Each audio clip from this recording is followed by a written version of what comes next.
Hello students, ഇന്നത്തെ വീഡിയോയിൽ നമ്മൾ പഠിക്കാൻ പോകുന്നത് വിൻഡോ എയർ കണ്ടീഷണർ എന്ന ടോപ്പിക്കാണ്.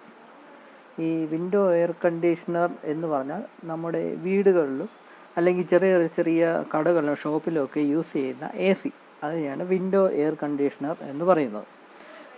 ആക്ച്വലി ഈ ടൈപ്പ്, ഞാൻ ഈ കാണിച്ചിരിക്കുന്ന ഈ ടൈപ്പ് വിൻഡോ എയർ കണ്ടീഷണർ ഇപ്പം അധികം യൂസ് ചെയ്യാറില്ല. കാരണം ഇപ്പം ലേറ്റസ്റ്റ് മോഡലായിട്ട് യൂസ് ചെയ്യുന്നതെല്ലാം സ്പ്ലിറ്റ് AC എന്ന ടൈപ്പാണ്.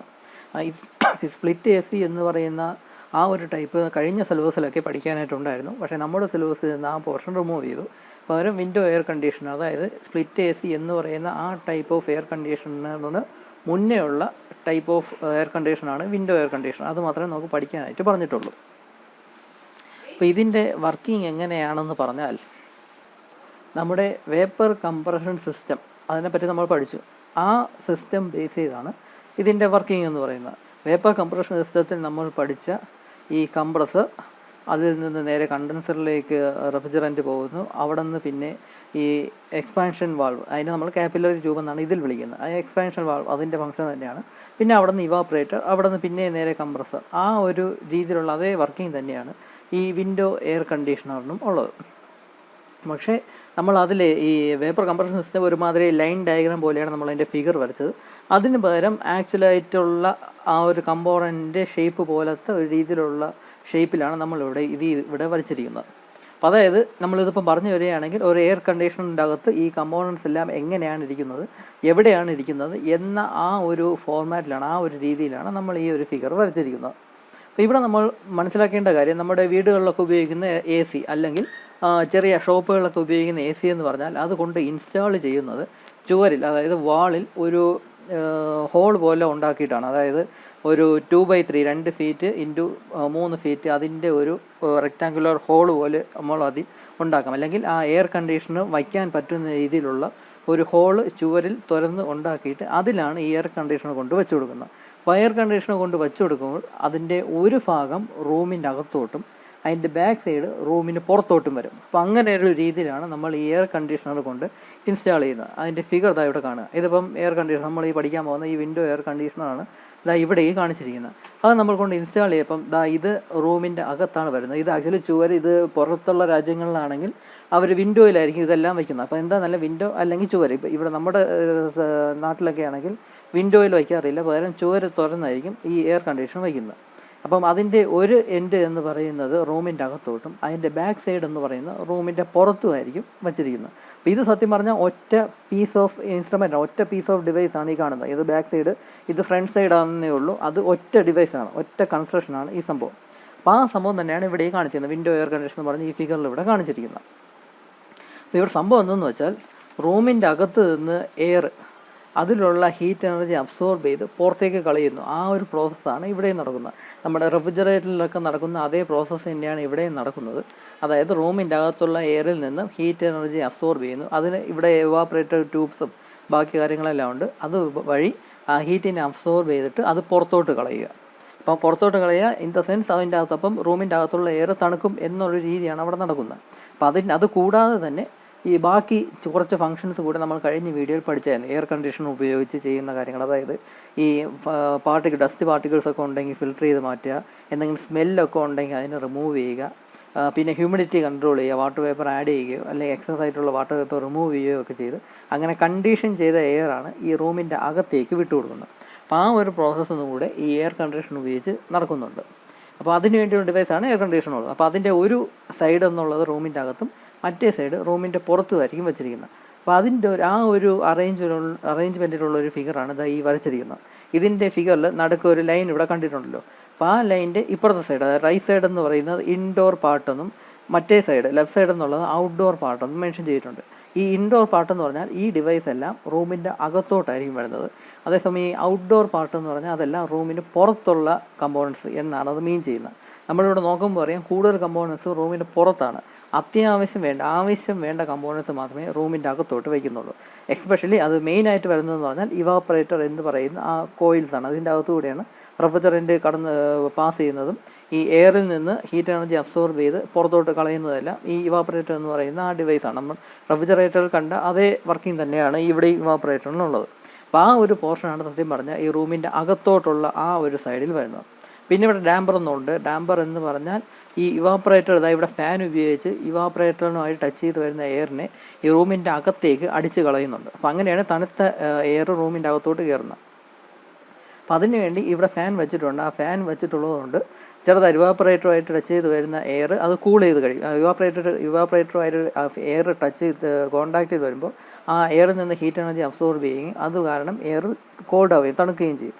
ആ എയറിനെയാണ് ഇങ്ങോട്ട് റൂമിൻ്റെ അകത്തേക്ക് അതിനെ ബ്ലോ ചെയ്ത് വിടുന്നത്. അപ്പോൾ ആ ബ്ലോ ചെയ്യുന്ന ആ ഒരു വെലോസിറ്റി കുറയ്ക്കാൻ വേണ്ടിയാണ് ഡാമ്പർ എന്ന് പറയുന്ന ഈ ഡിവൈസ് ഉള്ളത്. ഈ ഡാമ്പർ എന്ന് പറയുന്ന ഡിവൈസ് ഉപയോഗിച്ച് തന്നെയാണ് അതിനെ സിങ് ചെയ്യുന്നത്. എങ്ങോട്ട് ഈ എയർ പോകണം, മുകളിലോട്ട് പോകുന്നു, അതോ താഴോട്ട് പോകണോ, സ്ട്രെയിറ്റ് പോകുന്നു എന്ന സിങ് ചെയ്യാനൊക്കെ ഈ ഒരു ഡാമ്പർ എന്ന് പറയുന്ന മെക്കാനിസമാണ് ഉള്ളത്. ഇതെല്ലാം നമ്മുടെ എയർ കണ്ടീഷനിൽ കാണാൻ ഒക്കുന്ന ഒരു സംഭവമാണ് ഇതെല്ലാം. അപ്പോൾ അത് cold air to the room എന്നുള്ളത് കാണിച്ചിട്ടുണ്ട്. അപ്പോൾ ഇങ്ങനെയാണ് തണുത്ത എയർ എന്നുള്ളത് ഇതിൻ്റെ അകത്തേക്ക് വരുന്നത്. അപ്പോൾ ഇതിൻ്റെ പ്രോസസ്സ് എങ്ങനെയെന്ന് പറഞ്ഞാൽ ആദ്യം കംപ്രസർ എന്ന ഡിവൈസ്, ഈ കംപ്രസറും കണ്ടൻസറും എന്നീ രണ്ട് ഡിവൈസ് എല്ലാം റൂമിൻ്റെ പുറത്തുള്ള ആ ഏരിയയിലായിരിക്കും വരുന്നത്. റൂമിൻ്റെ പുറത്ത് ഉള്ള ആ പാർട്ടുകളിലായിരിക്കും അല്ലെങ്കിൽ ആ സൈഡിലായിരിക്കും വരുന്നത് കംപ്രസറും കണ്ടൻസറും എല്ലാം. നമ്മൾ ഇതിൻ്റെ വർക്കിംഗ് എങ്ങനെയെന്ന് പറഞ്ഞാൽ ആദ്യം കംപ്രസറിൽ നിന്ന് ഹൈ ടെമ്പറേച്ചറിലുള്ള റെഫ്രിജറൻറ്റ് നേരെ കണ്ടൻസറിലോട്ട് പോകുന്നു. കണ്ടൻസറിൽ വെച്ച് അത് തണുക്കുന്നു. ആ റെഫ്രിജറൻറ്റ് തണുക്കുന്നു. റെഫ്രിജറൻറ്റ് തണുത്തത് ലിക്വിഡ് ഫോമിലാവും. കംപ്രസറിൽ നിന്ന് കണ്ടൻസറിലോട്ട് വരുന്ന അത് വേപ്പർ ഫോമിലായിരിക്കും.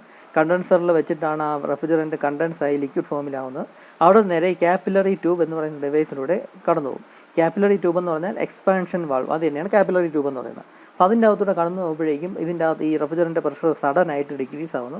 അത് കാരണം ആ റെഫ്രിജറൻറ്റ് ലിക്വിഡ് പ്ലസ് വേപ്പർ എന്ന സ്റ്റേറ്റിലേക്ക് മാറുന്നു. എന്നിട്ട് അത് നേരെ ഇവാപ്പറേറ്ററിലൂടെ കടന്നു പോകുന്നു. ഇവാപ്പറേറ്ററിൽ വെച്ച് അത് ഹീറ്റ് എനർജി അബ്സോർബ് ചെയ്ത് ബാക്കിയുള്ള ഗ്യാസും കൂടെ അങ്ങ് ലിക്വിഡ് ഫോമിലോട്ടാവുന്നു. ബാക്കിയുള്ള ലിക്വിഡും കൂടെ ഗ്യാസ് ഫോമിലോട്ടാവുന്നു. ഹീറ്റ് അബ്സോർബ് ചെയ്യുമ്പോഴേക്കും ലിക്വിഡ് ഫോമിലുള്ള ആ റെഫ്രിജറൻറ്റ് ഗ്യാസായിട്ട് മാറും. അപ്പം അങ്ങനെ ഗ്യാസായിട്ട് മാറി ഫുള്ളി ഗ്യാസായിട്ടുള്ള ആ റെഫ്രിജറൻ്റായിരിക്കും കംപ്രസറിലോട്ട് കയറുന്നത്. ഈ സൈക്കിള് ഇവിടെ നടന്നുകൊണ്ടിരിക്കുന്നത്. അപ്പോൾ ഈ കണ്ടൻസറിൽ വെച്ചിട്ടാണ് ഈ റെഫ്രിജറൻറ്റ് തണുക്കാനുള്ളത്. അത് തണുക്കാൻ വേണ്ടിയാണ് ഇവിടെ ഒരു ഫാനും കൂടെ വെച്ചിട്ടുള്ളത്. ഫാനും ഈ പുറത്തുള്ള ഔട്ടർ അറ്റ്മോസ്ഫിയറിലുള്ള എയറുമായിട്ട് കോണ്ടാക്ട് വരുമ്പോഴേക്കും ആ റെഫ്രിജറൻറ്റ് തണുത്തോളും. അപ്പോൾ ആ തണുക്കുന്ന ആ ഒരു കണ്ടൻസ് ആവുന്നതിൻ്റെ എഫിഷ്യൻസി കുറച്ച് കൂട്ടാൻ വേണ്ടിയാണ് ഈ ഒരു ഫാനും കൂടെ വെച്ചിട്ടുള്ളത്. നമ്മുടെ എയർ കണ്ടീഷണർ വർക്കിംഗ് ആണ് എങ്കിൽ, വീടുകളിലൊക്കെ വെച്ചിട്ടുള്ള എയർ കണ്ടീഷണറൊക്കെ വർക്കിംഗ് ആണ് എങ്കിൽ നിങ്ങളുടെ പിറകിൽ ബാക്ക് സൈഡിൽ ചെന്ന് നോക്കുകയാണെങ്കിൽ അവിടെ ചൂട് കുറച്ച് കൂടുതലായിരിക്കും. കാരണം ചൂട് കുറച്ച് കൂടുതലിൻ്റെ റീസൺ എന്തെന്ന് വെച്ചാൽ ഈ കണ്ടൻസറിൽ നിന്നുള്ള ഹീറ്റ് എനർജി പുറത്തോട്ട് റിജക്റ്റ് ആയിക്കൊണ്ടിരിക്കുകയാണ്. അപ്പോൾ അതിൻ്റെ ചൂടാണ് ആക്ച്വലി ഈ എയർ കണ്ടീഷണറിൽ നിന്ന് വരുന്നത്. അപ്പോൾ ഇതെല്ലാം നിങ്ങൾക്ക് വർക്കിംഗ് എയർ കണ്ടീഷൻ ഉണ്ട് എങ്കിലും ശ്രദ്ധിക്കാവുന്ന ഒരു കാര്യങ്ങളാണ്. ഈ ചൂടെന്നൊക്കെ പറയുന്നത് ശ്രദ്ധിക്കാവുന്ന കാര്യങ്ങളാണ്. ബാക്ക് സൈഡിൽ ചെന്നാൽ കുറച്ച് ചൂട് കൂടുതലായിരിക്കും. ആ എയർ കണ്ടൻസറിൽ നിന്നുള്ള എയർ പുറത്തോട്ട് വരുന്നതാണ് ആ ചൂടെന്ന് പറയുന്നത്. അപ്പോൾ ഇതാണ് ഈ വിൻഡോ എയർ കണ്ടീഷണറിൻ്റെ വർക്കിംഗ് എന്ന് പറയുന്നത്. എക്സാമിന് ചോദിക്കുമ്പോൾ ഈ ഒരു ഫിഗറാണ് വരയ്ക്കേണ്ടത്. ഈ ഒരു ഫിഗർ കറക്റ്റായിട്ട് വരയ്ക്കുക. എന്നിട്ട് ഈ ഔട്ട്ഡോർ പാർട്ട്, ഇൻഡോർ പാർട്ട് എന്നൊക്കെ ഡീറ്റെയിൽഡ് ആയിട്ട് എഴുതുക. എന്നിട്ട് എക്സ്പ്ലെയിൻ ചെയ്യാനുള്ളത് നോട്ട്സ് ഞാൻ തരാം. നോട്ട്സ് എഴുതാനുള്ള എങ്ങനെയെന്ന് പറഞ്ഞാൽ സിമ്പിൾ സെൻറ്റൻസിൽ ഓരോ ഡിവൈസിൻ്റെയും ഫംഗ്ഷൻ എന്താണ് എന്നാണ് ആക്ച്വലി നമ്മൾ എഴുതാനുള്ളത്. അതിനുവേണ്ടി ഓരോ ഡിവൈസിൻ്റെയും ഹെഡിങ് എഴുതിയിട്ട്, ഇപ്പോൾ കംപ്രസർ എന്ന ഹെഡിങ് എഴുതിയിട്ട് അതിലെന്താണ് നടക്കുന്നത്, അത് കഴിഞ്ഞ് കണ്ടൻസർ എന്ന ഹെഡിങ് എഴുതി അതിലെന്താണ് നടക്കുന്നത്, പിന്നെ കാപ്പിലറി ട്യൂബ് എന്ന ഹെഡിങ് എഴുതി അതിലെന്താണ് നടക്കുന്നത്, പിന്നെ ഇവാപ്പറേറ്റർ എന്ന ഹെഡിങ് എഴുതി അതിലെന്താണ് നടക്കുന്നത്. അങ്ങനെ ഓരോ ഡിവൈസിൽ എന്ത് ഫംഗ്ഷനാണ് നടക്കുന്നത് എന്നാണ് നമ്മൾ ഓരോന്നും ഓരോ പാരഗ്രാഫായിട്ട് എഴുതുന്നത്. അപ്പോൾ ഈ വിൻഡോ എയർ കണ്ടീഷണറിൻ്റെ വർക്കിംഗ് എക്സ്പ്ലെയിൻ ചെയ്യാൻ പറഞ്ഞാൽ ഈ ഫിഗർ വരച്ചിട്ട് ഒരു 4 പാരഗ്രാഫോളം എഴുതേണ്ടതായിട്ടുണ്ട്. 4 പാരഗ്രാഫ് എന്ന് പറഞ്ഞാൽ സിമ്പിൾ സെൻറ്റൻസുകൾ തന്നെയാണ്. ഓരോ ഡിവൈസിലും എന്ത് പ്രോസസ്സാണ് നടക്കുന്നത് അല്ലെങ്കിൽ എന്ത് ഫംഗ്ഷനാണ് നടക്കുന്നത് എന്നാണ് നിങ്ങൾ സിമ്പിളായിട്ട് എഴുതാനുള്ളത്. അപ്പോൾ ഇതാണ് വിൻഡോ എയർ കണ്ടീഷണറിൻ്റെ വർക്കിംഗ് എന്ന് പറയുന്നത്. നമ്മുടെ ഡൊമസ്റ്റിക് റെഫ്രിജറേറ്ററിൻ്റെ വർക്കിംഗ് നമ്മൾ പഠിച്ചു. ആക്ച്വലി ആ ഡൊമസ്റ്റിക് റെഫ്രിജറേറ്റർ എന്ന് പറയുന്ന ആ ഒരു സംഭവം നമ്മുടെ സിലബസിൽ ഇൻക്ലൂഡഡ് അല്ല. പക്ഷേ എന്നാലും ഡൊമസ്റ്റിക് റെഫ്രിജറേറ്റർ എന്ന് പറയുന്ന ആ ഒരു ഡിവൈസിൻ്റെ വർക്കിംഗ് നമ്മൾ പഠിച്ചായിരുന്നു. അതേ വർക്കിംഗ് തന്നെയാണ് ഈ വിൻഡോ എയർ കണ്ടീഷണറിനും ഉള്ളത്. ഫിഗർ മാത്രം കുറച്ച് ഡിഫറൻ്റ് ആണെന്നേ ഉള്ളൂ. അവിടെയും ഈ ഇവാപ്പറേറ്ററിൻ്റെ ഷേപ്പും കംപ്രസറിൻ്റെ ഷേപ്പും എല്ലാം സെയിം തന്നെയാണ്. പക്ഷേ ഈ ഫിഗർ വരച്ചിരിക്കുന്ന രീതി കുറച്ച് ഡിഫറൻ്റ് ആണ് എന്ന് മാത്രമേ ഉള്ളൂ. വർക്കിംഗ് എല്ലാം സെയിം തന്നെയാണ്. ഈ വിൻഡോ എയർ കണ്ടീഷണർ ആയിരുന്നാലും അല്ലെങ്കിൽ ഡൊമസ്റ്റിക് റെഫ്രിജറേറ്റർ ആയിരുന്നാലും. അപ്പോൾ ഈ വിൻഡോ എയർ കണ്ടീഷണർ വർക്ക് ചെയ്യുന്നത് വേപ്പർ കംപ്രഷൻ സിസ്റ്റം. ആ വേപ്പർ കംപ്രഷൻ സിസ്റ്റവും നമ്മൾ പഠിച്ചതാണ്. അപ്പോൾ ആ വേപ്പർ കംപ്രഷൻ സിസ്റ്റം ബേസ് ചെയ്താണ് ഈ വിൻഡോ എയർ കണ്ടീഷണറും വർക്ക് ചെയ്യുന്നത്. അപ്പോൾ ശ്രദ്ധിക്കേണ്ട കാര്യം, നമ്മൾ ഈ ഫിഗർ വരച്ചിട്ട് നടുക്കൊരു ലൈൻ വരയ്ക്കണം. അത് കഴിഞ്ഞ് ഇൻഡോർ പാർട്ടിനും ഔട്ട്ഡോർ പാർട്ടിനും പ്രത്യേകം മെൻഷൻ ചെയ്യണം. ഇൻഡോർ പാർട്ട് എന്ന് പറഞ്ഞാൽ റൂമിൻ്റെ അകത്ത് വരുന്ന ആ സെക്ഷനാണ് ഇൻഡോർ പാർട്ട് എന്ന് പറയുന്നത്. ഔട്ട്ഡോർ പാർട്ട് എന്ന് പറഞ്ഞാൽ റൂമിന് പുറത്തുള്ള സെക്ഷനാണ് ഔട്ട്ഡോർ പാർട്ട് എന്ന് പറയുന്നത്. അപ്പോൾ ഇതാണ് വിൻഡോ എയർ കണ്ടീഷണർ എന്ന് പറയുന്നത്. ഇനി ഞാൻ പറഞ്ഞു ഇത് പണ്ട് ഉപയോഗിച്ചുകൊണ്ടിരുന്ന അതാണ്. ഇപ്പോഴത്തെ കാലത്തെല്ലാം സ്പ്ലിറ്റ് എയർ കണ്ടീഷണർ എന്ന ഡിവൈസാണ് ആക്ച്വലി ഈ AC എന്നും പറഞ്ഞ് നമ്മൾ ഉപയോഗിക്കുന്നത്. ഈ സ്പ്ലിറ്റ് എയർ കണ്ടീഷണർ എന്ന് പറഞ്ഞാൽ സംഭവം എന്തെന്ന് വെച്ചാൽ അത് ആക്ച്വലി 2 മോഡ്യൂളായിട്ട് ഡിവൈഡ് ചെയ്തിട്ടുണ്ട്. സ്പ്ലിറ്റ് നമ്മുടെ ഈ വിൻഡോ എയർ കണ്ടീഷണർ തന്നെ 2 മോഡ്യൂൾ അല്ലെങ്കിൽ 2 സെക്ഷനായിട്ട് സെപ്പറേറ്റ് ചെയ്ത ഒരു രീതിയാണ് സ്പ്ലിറ്റ് എയർ കണ്ടീഷണർ. ആ പേരിൽ പോലെ തന്നെ സ്പ്ലിറ്റ് എയർ കണ്ടീഷണർ എന്ന് പറയുന്നത്. അതിൽ ഈ ഇൻഡോർ പാർട്ട് എന്ന് പറയുന്നത് ഒരു ഡിവൈസ് ആയിരിക്കും, ഔട്ട്ഡോർ പാർട്ട് എന്ന് പറയുന്നത് വേറൊരു ഡിവൈസ് ആയിരിക്കും. ഇത് രണ്ടും കൂടെ കണക്ട് ചെയ്യാനായിട്ട് 2 ട്യൂബ് പോയിട്ടുണ്ട്. ഈ 2 അതായത് ഈ ഒരു ട്യൂബും ഈ ഒരു ട്യൂബും, ഈ 2 ട്യൂബ് ഉപയോഗിച്ചാണ് ഈ 2 പാർട്ടിനെയും തമ്മിൽ ജോയിൻ ചെയ്യുന്നത്. അപ്പം അങ്ങനെ ഒരു ഡിവൈസിനെയാണ് ഈ സ്പ്ലിറ്റ് എയർ കണ്ടീഷണർ എന്ന് പറയുന്നത്. ആ സ്പ്ലിറ്റ് എയർ കണ്ടീഷണറാണ് ഇപ്പോഴത്തെ കാലത്ത് നമുക്ക് കടയിൽ നിന്നൊക്കെ വാങ്ങിച്ച് ഓരോ വീടുകളിലും അല്ലെങ്കിൽ ഷോപ്പിലും എല്ലാം ഇൻസ്റ്റാൾ ചെയ്യുന്നത്. സ്പ്ലിറ്റ് എയർ കണ്ടീഷണറിൻ്റെ ഏറ്റവും വലിയ അഡ്വാൻറ്റേജ് എന്തെന്ന് പറഞ്ഞാൽ റൂം തുറക്കേണ്ട ആവശ്യം അല്ലെങ്കിൽ വാള് തുറക്കേണ്ട ആവശ്യമില്ല. അത് നമുക്ക് എവിടെ റൂമിൻ്റെ അകത്ത് ഈ കാണുന്ന ഈ സെക്ഷൻ എന്ന് പറഞ്ഞാൽ റൂമിൻ്റെ അകത്ത് വരുന്ന ഡിവൈസാണ്, റൂമിൻ്റെ അകത്ത് വരുന്ന മോഡ്യൂളാണ്. അതായത് നമ്മുടെ ഇവിടെ കണ്ട ഈ ഇൻഡോർ പാർട്ട് എന്ന് പറയുന്ന ആ ഒരു സെക്ഷനെ സെപ്പറേറ്റ് ചെയ്ത് ഒരു ഡിവൈസ് ആക്കിയിട്ടുണ്ട്. ഇതാണ് നമ്മൾ റൂമിൻ്റെ അകത്ത് കൊണ്ട് ഇൻസ്റ്റാൾ ചെയ്യുന്നത്. ആ റൂമിൻ്റെ അകത്ത് സിമ്പിളായിട്ട് കൊണ്ട് മൗണ്ട് ചെയ്ത് വയ്ക്കാനൊക്കെ, അല്ലാതെ വാള് തുറന്ന് ഒരു വലിയൊരു ഹോളൊന്നും ഉണ്ടാക്കേണ്ട ആവശ്യമില്ല. മേ ബി അത് ആണി ഉപയോഗിച്ചാണ് ഫിറ്റ് ചെയ്യുന്നതെങ്കിൽ ആ ഫിറ്റ് ചെയ്യാനുള്ള ആ ആണി അടിക്കാനുള്ള ആ ഒരു ഇത് മാത്രം മതി. അങ്ങനെ ഇത് റൂമിൻ്റെ അകത്ത് സൂട്ടബിളായിട്ടുള്ളൊരു സ്ഥലത്ത് കൊണ്ട് നമുക്ക് ഇതിനെ ഫിക്സ് ചെയ്യാൻ സാധിക്കും. അത് കഴിഞ്ഞിട്ട് ഈ കാണുന്ന മോഡ്യൂൾ എന്ന് പറയുന്നത് ഔട്ട്ഡോർ സെക്ഷനിൽ വരുന്ന ആ ഒരു ഡിവൈസാണ് ഈ പോർട്ടർ എന്ന് പറഞ്ഞാൽ. ഇത് നമുക്ക് കൺവീനിയൻ്റ് ആയിട്ടുള്ള ഏതെങ്കിലും പൊസിഷൻ, ആ റൂമിൻ്റെ പുറത്ത് കൺവീനിയൻ്റ് ആയിട്ടുള്ള ഏതെങ്കിലും പൊസിഷനിൽ കൊണ്ട് വയ്ക്കാം. മേ ബി ചിലരൊക്കെ സൺഷെയ്ഡിലാണ് ഈ ഒരു ഡിവൈസ് കൊണ്ട് വയ്ക്കുന്നത്. അല്ലെങ്കിൽ വേറെ എവിടെയെങ്കിലും ഒരു പോർഷനിൽ റൂമിൻ്റെ പുറത്ത് കൊണ്ട് ഇൻസ്റ്റാൾ ചെയ്യാനായിട്ട് പറ്റും. ഇത് രണ്ടും കൂടെ കണക്ട് ചെയ്യുന്നത് ഈ ഒരു ട്യൂബ് വഴിയാണ്. ആ ട്യൂബിൻ്റെ അകത്ത് ചെറിയ 2 ട്യൂബ് കാണും. ഇത് കാണിക്കാനായിട്ട് ഇത് ഒരു ട്യൂബ്, ഇത് രണ്ടാമത്തെ ട്യൂബ്. അങ്ങനെ 2 ചെറിയ ട്യൂബ് ഇതിൻ്റെ അകത്ത് കാണും. അത് ഫ്ലെക്സിബിൾ ട്യൂബ് ആയിരിക്കും, കോപ്പർ ട്യൂബ് ഒന്നും ആയിരിക്കത്തില്ല. ഫ്ലെക്സിബിൾ റബ്ബറുണ്ടോ പ്ലാസ്റ്റിക്കോ ഉണ്ടോ അല്ലെങ്കിൽ വേറെ എങ്ങനെ ഫ്ലെക്സിബിൾ മെറ്റീരിയലോ കൊണ്ടുണ്ടാക്കിയ 2 ട്യൂബ് ആയിരിക്കും. ആ 2 ട്യൂബ് ആയിരിക്കും ഇത് തമ്മിൽ കണക്ട് ചെയ്യുന്നത്. ആ ട്യൂബിൻ്റെ അകത്ത്, 2 ട്യൂബിൻ്റെ അകത്ത് കൂടെ റെഫ്രിജറൻ്റ് ആയിരിക്കും കടന്നു പോകുന്നത്. അപ്പോൾ ഈ ഡിവൈസിൻ്റെ അകത്ത് നമ്മുടെ ഇവാപ്പറേറ്റർ എന്ന് പറയുന്ന ആ ഒരു മെയിനായിട്ടുള്ള പോർഷനായിരിക്കും ഇതിലുള്ളത്. അതേസമയം ഇതിൻ്റെ അകത്ത് വരുന്നത് കണ്ടൻസറും കംപ്രസറും മേ ബി എക്സ്പാൻഷൻ വാൽവ്, അതായത് കാപ്പിലറി ട്യൂബ് എന്ന് പറയുന്ന ഈ കാപ്പിലറി ട്യൂബ് എന്ന് പറയുന്ന ഡിവൈസസും കാര്യങ്ങളും ആയിരിക്കും ഈ ഇതിലുള്ളത്. ഈ കണ്ടൻസർ പെട്ടെന്ന് നടക്കാൻ വേണ്ടി ഇവിടെ ഫാനൊക്കെ വെച്ചിട്ടുണ്ട്, അത് നമുക്ക് കാണാൻ നോക്കും. ഇതിൻ്റെ അകത്തും ഫാനുണ്ട്, കാരണം സ്വിം ചെയ്യണം ആ മെക്കാനിസം അല്ലേ ഇതിൻ്റെ അകത്തുള്ളത്. ഇതൊക്കെയാണ് സ്വിം ചെയ്യണ മെക്കാനിസം. ഇത് റിമോട്ട് ഉപയോഗിച്ച് നമുക്ക് ഇതിനെ കൺട്രോൾ ചെയ്യാനൊക്കെ നോക്കും. അപ്പോൾ സ്വിം ചെയ്യണ ഡിവൈസെല്ലാം ഈ ഡിവൈസിലാണുള്ളത്. ഇത് നമ്മുടെ കണ്ടൻസർ അതിനെ തണുപ്പിക്കാനായിട്ട്, അതിൽ കണ്ടൻസർ പെട്ടെന്ന് റെഫ്രിജറൻ്റ് തണുക്കാൻ വേണ്ടിയുള്ള ഫാനൊക്കെയാണ് ഇവിടെ ഈ കാണുന്നത്. അപ്പോൾ ഈ സ്പ്ലിറ്റ് എയർ കണ്ടീഷണർ എന്ന് പറയുന്ന രീതിയാണ് ഇപ്പോൾ മെയിൻലി യൂസ് ചെയ്യുന്നത് എല്ലായിടത്തും. കാരണം ഇതിൻ്റെ അഡ്വാൻറ്റേജ് എന്തെന്ന് പറഞ്ഞാൽ വാളിൽ ഒരു വലിയ ഹോളൊന്നും ഉണ്ടാക്കേണ്ട ആവശ്യമില്ല. മേ ബി നമുക്ക് എയർ ഹോളിൽ കൂടെ ഈ ട്യൂബിനെ പുറത്തേക്ക് എടുക്കാം. ഇതിനെ കൊണ്ട് അകത്ത് ഫിക്സ് ചെയ്തിട്ട് ഈ ട്യൂബ് നമുക്ക് എയർ ഹോളിൽ കൂടെ നമുക്ക് വേണമെങ്കിൽ പുറത്തേക്ക് എടുക്കാം. അല്ലെങ്കിൽ വേണമെങ്കിൽ റൂം തുറക്കണമെങ്കിൽ തന്നെ വളരെ ചെറിയ ഒരു ഹോൾ ഇട്ട് കൊടുത്താൽ മതി. ഈ ട്യൂബ് കടന്നു പോകാൻ മാത്രം വലിപ്പമുള്ള ചെറിയൊരു ഹോൾ ഇട്ട് കൊടുത്താൽ മതി. അല്ലാതെ വലിയ ഹോളൊന്നും ഇട്ട് കൊടുക്കേണ്ട ആവശ്യമില്ല. പണ്ടത്തെ രീതിയായിരുന്നെങ്കിൽ ഇത്രയും വലിയ ഹോള്, ചെറിയ ഇത്രയും വലിയ ഹോളൊക്കെ ഇട്ട് കൊടുത്ത് വേണം ആ AC കൊണ്ട് ഇൻസ്റ്റാൾ ചെയ്യേണ്ടത്.